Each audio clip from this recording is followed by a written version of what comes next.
അവനില്ല. ഇത് ചെയ്യാൻ ഞാൻ ശക്തനല്ല, അങ്ങ് ശക്തനാണ്, അങ്ങ് എന്നെ സഹായിക്കണം.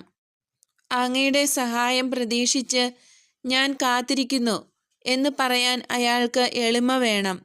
ദൈവം എന്നോട് പൊറുക്കില്ല എന്ന് പറയുന്നവൻ ദൈവത്തെ സ്വന്തം അളവുകോലുകൊണ്ട് അളക്കുകയാണ് ചെയ്യുന്നത്.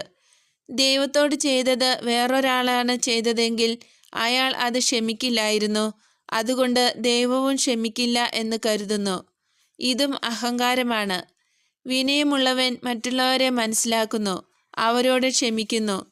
തന്നോട് ചെയ്ത തെറ്റ് തന്നെ വേദനിപ്പിച്ചാലും എളിമയുള്ളവൻ ക്ഷമിക്കും. അഹങ്കാരിയായ മനുഷ്യൻ ആർക്കും മാപ്പ് കൊടുക്കുന്നില്ല.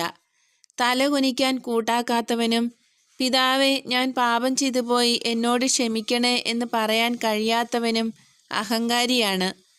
യൂദാസേ, ആത്മാർത്ഥതയോടും